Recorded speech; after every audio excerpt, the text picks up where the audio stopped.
Peace, family. How you doing? It's Mr. R2 here at Consistency is Currency.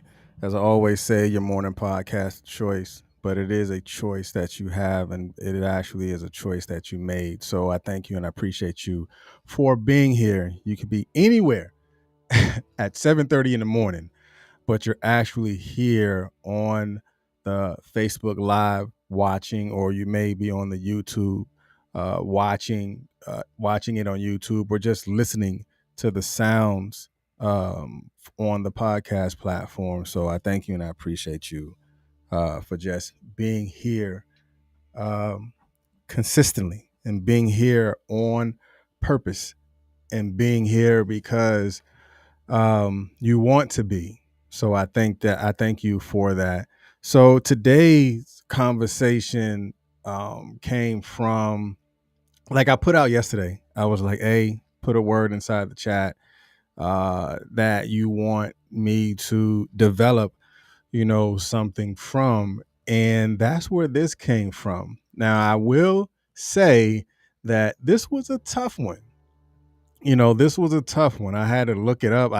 This was the first time I ever learned this word, but I knew that I had put the ask out. Put the ask out. Say, hey, if you want me to do something about a word that you want me to do, put it out there, and they did it. But I think I did it some justice. I'm just saying. I think I did a pretty good job. So we're going to be talking. Peace. Good morning, Miss Teresa. So we're going to be talking about third time is a charm. So the third time is a charm. Uh, it is. Oftentimes when we say third time is a charm, it means that we have actually gone through something more than once, right? And because we've gone through something more than once, then we have to remember who we are if we're ever going to allow ourselves to walk away from it, allow ourselves to look at it as it is not my present, but it is my past. So in order for you to say the third time's a charm, that means you have gone through it the first time, you've gone through it the second time, and you have put yourself in a position to learn those lessons that you learned from the first time you've gone to it. How many of us out there have actually gone through something more than once? And once you got finished with it, after you completed it, after you have gained some sort of level of success, you was like, man, the third time was a charm. How many of us out there can honestly say, I've done it before? I know I can say it. I can say that. Peace. Good morning, Miss Selena. But can you say it? If you've gone through something more than once, say the third time was a charm. Some of y'all might be the fourth time, but we're talking we're talking about the third time. So the third time was definitely a charm. So let's go ahead and jump into it. Yeah, I want you to pay attention to some things because I've learned some things from this word that someone put out into the comment section. So again, when we get to the end, if there's something that you want me to develop a lesson plan off of, just put the word out there. Don't do it now because my mind is already fixed on this one. So when we get to the end, I'll open it back. I'll open the floor back up, and then that's when you drop your word. So yeah, third time's a charm. All right, here we go. Let me know how I did. All right, so let's talk about third time's a charm. And the word that we're pulling out is uh, ignominus. So ignominus. Now I had to learn how to say the word. I mean, I was looking on YouTube. I was looking in the dictionary. How do you say the word? Because it came out of my mouth totally different than how I'm seeing it. So I had to learn about it. And because I learned about it, I'm going to teach you as well, especially for those who've never seen this word before, or someone who has never known that this word existed in a dictionary. There's so many words in the dictionary that we don't pay attention to it, nor do we understand the origin and how we can actually use those words going forward. So again, for those that are new to the platform or those who have not been here to the platform in a while, you know that you will always learn something. You will learn about a word, and you will learn how the word can be purposefully used into the things that you strive to do. So ignoramus, the definition of ignoramus is said is marked with or characterized by disgrace or shame. Marked with or characterized by disgrace or shame. Now, the contrast that we're looking at here is red over white. You know what? I can flip flop with this one, because they both tell a different story. Because the first contrast that we will talk about is red over white, which is marked or characterized. Because when you look at the word ignoramus and you're saying marked or characterized, and then you flip the inversion into scratch off with and just look at by disgrace or shame. So my thing is, by who? Look at it that way. By who? Because if ignoramus is being marked or characterized, because marked and characterized, meaning someone else is looking at it from their lens. They're looking at it from their perspective, but you can only give power to that perspective if you actually take on that disgrace or shame. It's not, or it may not be the who that you are right now, but it is something that you felt at that particular time. That's why I see it that way when it says marked or characterized, because the characterization came from someone else's perception or how they saw it. That disgrace or shame came from someone else's thoughts and perceptions of it at that time, but you don't have to hold on to it. So now let's break it down even more. So as I began to look at it, I had to dive deep because it was my first time looking at the word. So I had to break it up, go back to the etymology of it to learn more about the word, to bring it to its present tense. So ignoramus, you have the ig and the nom, the ig and the nom in the word, as you can see it. ig nom inious. So now the ig and the nom, the ig is the negative prefix, like ignore, right? So that's the negative prefix. And it's only negative by those who bring about that negative energy that is pushing that visualization out there. So ig and nom, again, ig is the negative prefix, and nom is Latin for nom is Latin for nomen, which means name or repute or like reputation.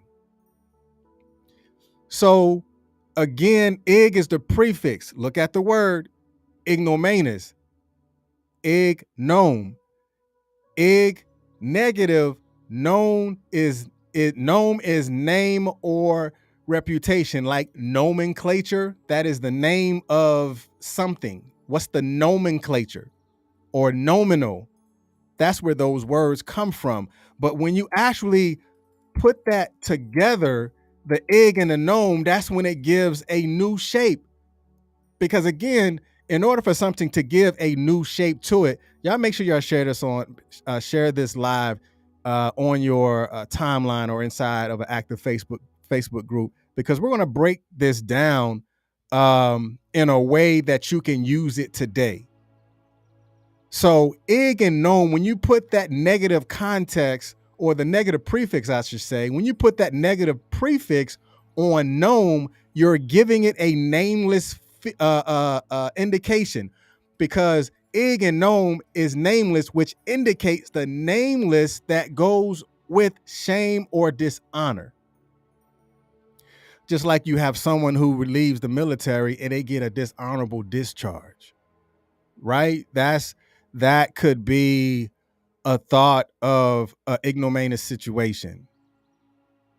But how can you give a different type of power or a different type of energy to it? Because if ig and nom is nameless, it indicates the namelessness that goes with the shame or dishonor.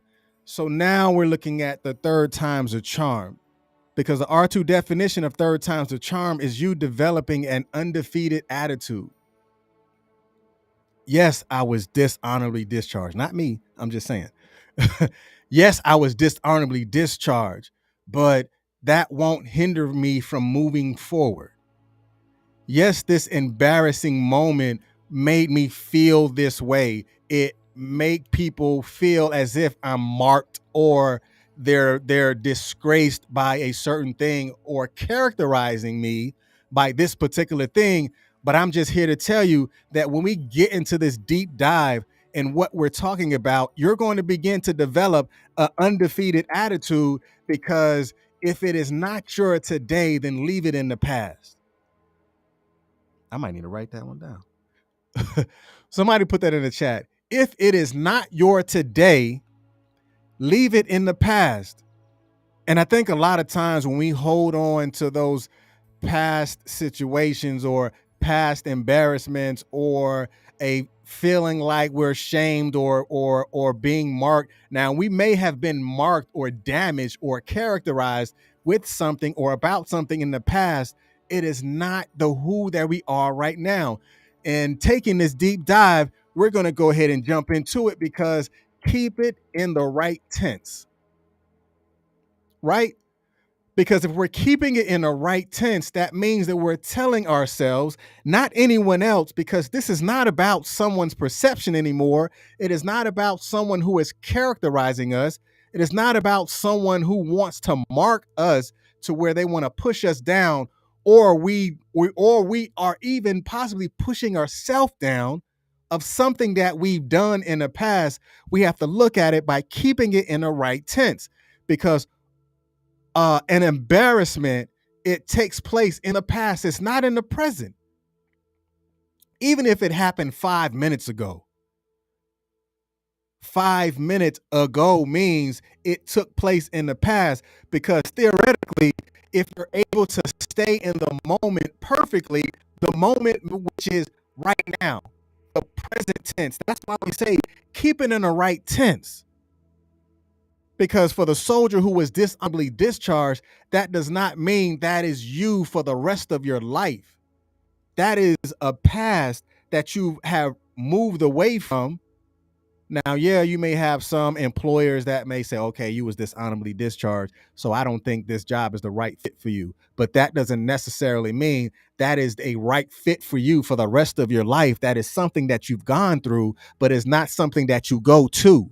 Go to is you keeping it in the right tense, which is the present and where you are right now. Because when you look at being in that perfect moment, is you have to feel that there's an ounce of embarrassment, because you're not going to forget what that feeling feels like, because you know what it feels like. That means you don't have to feel that way again, because when we move into messaging on the inside of us, because now we're talking to ourselves, because when you keep it in the right tense, you have to have inner conversations with you, because in that brain matter, that is going to tell you that you do matter. You're keeping it in the right place, because you know the difference between past tense and present tense. And now when you begin to realize in the present and in the moment could possibly virtually be impossible. Now we're talking about the physical tense, because we have to think about it in our mind.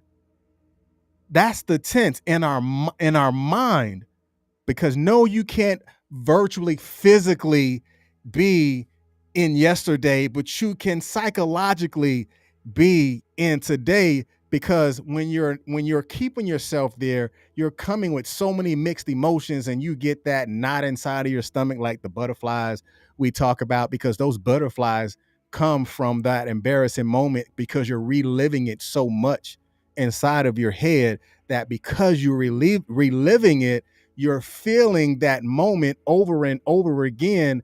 That's when you have to understand, if I'm ever going to prevent myself from being in that space, I have to talk to myself to tell myself that this happened in my yesterday and it is not happening in my today. Then you have the ability to understand where the tense is. It's in the back. Now, when you understand that tense and keep that tense in this right perspective, now it's time for you to take your power back. right? It's time for you to take that power back, because those feelings that you felt, you don't have to feel again, because you have known that it was in my yesterday. And because I'm in my today, I'm standing tall and I'm standing firm, and I take my power back, because now you have to say that was an embarrassing event that occurred, right? That's you looking at it, you talking to you. That's you staring in the mirror saying, like, man, that was an embarrassing moment. It really was. And you're answering yourself. That's you, that's you having a conversation in the mirror, like, man, that was embarrassing, right? You'd be like, yeah, yeah, yeah. That was kind of embarrassing, you know. And now a lot of times you have you have those moments where you remember that, like those, like, who know Mary J. Blige. Now we know if there's a situation that happens with, like, Mary J. Blige, she may go through a divorce and something like, something like that was openly and publicized, put out there to the public. For those who know, we were like, man, Mary's about to come out with a fire album, right? She took that power back. Like, even like Chris Rock. Chris Rock got publicly embarrassed. It's like that ignominious moment. He took his power back. I mean, some of his brothers took the power back too. They was like, okay, bet that next show is gonna be fire, right? Because they was embarrassed by the name. It was the Rock family was embarrassed by that situation, but they took their power back and noticed that their sales went up. For their ticket sales went up. And there was not that they wouldn't sell out before, but they sold out a whole lot more because of that embarrassing moment. They took their power back. And the thing with the David Chappelle that happened this past day, yes, he's taking his power back. I guarantee you, when the next show that comes up with Dave Chappelle, I promise you, he's going to take his power back and come out with jokes about what just happened. So that's you taking your power back. I just wanted to give you some examples of how to take your power back after an embarrassing moment when you're in that space. Because when you're in that space, now I want you to step away from the looking glass. Step away from it. Because most of the time we base our identity off of what we think other people think of us. Or we base our embarrassed moment off of what we think other people, how other people see us. Because they're placing that mark on you. Because remember the definition that we highlighted: marked or characterized. But because we're basing that identity, like we spoke about this past day, because we based our identity off of what we think how we think people perceive us, that's when we begin to look real funny when we're looking in the mirror. Now, remember, I mean, I probably showing my age. I don't even know if they still do it in the funny house at the carnival. You have that funny mirror, right? That distorted mirror. We know that it's not you. You know it's not you, but the perspectives of the mirror have altered and changed how you felt about you when you're looking in the mirror, right? So if you're not marked or you're not characterized by the moment, then you should not carry that with you into tomorrow or carry that with you forever, because that is something someone else put on you. That is the emotions that you've carried at that time. And because you put it in the proper tense, and because you begin to look away from the glass, now you can look at it from a real perspective and not be distorted by how other people perceive you to be in that glass mirror that you're looking at. Take that power back. Step away from it before it totally consumes how you see yourself. That was an embarrassing moment. Yes, that was a ignominious time.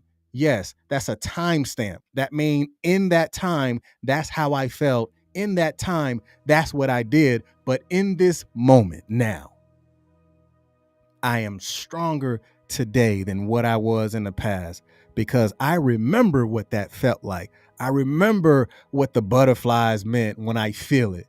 because I felt so embarrassed, or because I felt like I was marked or characterized by what I did in the past, but I am no longer carrying those marks anymore. I'm no longer being characterized, because it's my character, it's my identity, it's how I see myself, not how you perceive me to be, but it's by how I see myself. And when you get into that moment, you got to learn how to laugh. You got to learn how to laugh, and you got to begin to solicit other stories. You have to solicit other stories, because if laughing or laughter prevents you from crying, then I'd rather you laugh about it and learn from it. I mean, there's nothing wrong with crying. I'm not saying that, but laughing will give you a different type of emotion. It may give you the emotion that allows you to carry on. It may give you the emotion that is going to put you in a whole different perspective. Now solicit those stories. Now you can compare yourself, like, you know what? This It's not that bad, because I remember when this happened. Have you ever looked at like old uh brought up old stories about you that you were like, you know what? It's not as bad as this. I remember this. This was terrible. I remember I tripped and I fell in front of everyone. Ice storm. Now I'll tell a quick story. Now I remember I was walking to formation, and now for those that remember, those that are military, in the motor pool, it's just like solid concrete. So because it's solid concrete, you don't know what's ice until you're on the concrete. So you're walking the formation. I was almost late. I mean, when you're not in formation 10 minutes prior, you're late. I'm just saying for those leaders who know. So I was almost late, and I'm trying to hurry up to get to formation, and I slip and I fall. Like, bam, everywhere. Boots up in the air, and I'm all over the concrete. Everybody is seeing it. But I can look at that moment and say, okay, now that was funny. I fell in front of everyone. Not everyone, but everyone. Everyone. So I can solicit that story, be like, you know what? This is not as bad as that. That story was worse than this one. Or that situation is worse than what I'm going through right now. So it's not as bad as I felt when I fell. So solicit those types of stories, because it may be able to put it in a whole different perspective for you. Right? And because it allows you to put it in a different perspective, then it allows you to compare the incidents to say it's not as bad as this was. And now it allows you to find ways to laugh about it. It allows you to find ways to change your mind about how you see it. And it gives yourself space between your emotions and your reality, because a lot of times our emotions may get the best of us, but because we allow our emotions to have space with our reality, we can look at things in its realization, and to develop some sort of self-realization of like, this is not real. It was real yesterday. Now I'm not falling and slipping on concrete today. So why should I continuously feel embarrassed about it? Because that was my yesterday. It's not my today. And now you have the ability to learn how to fight those social anxieties, because you put it in its proper perspective. Now, if you relive that moment, only relive the moment by soliciting the stories, because it is not your present. Focus on your present. Now, your past will always be in the past, but keep it in the proper tense, and then you will learn how to live more differently in today. So I will open it again. Today is Thursday, tomorrow's Friday. So if there's a word that you want me to, I can flip any word. As long as I learn it, long as I learn the definition of it, then I can present a message out of it. So if there's a word that, now don't give me no foolishness, I'll walk away from foolishness. If there's a word or something that you want, go ahead and drop that word inside the chat. Then I'll create a whole lesson plan on it.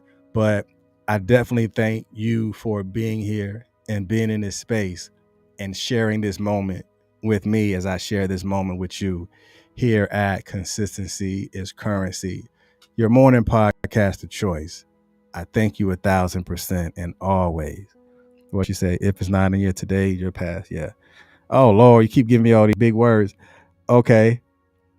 All right. Hey, I'm just gonna put it out there. Hey, this is the word she said. So that's the word for tomorrow. Let me write this down. OBSTREPROUS.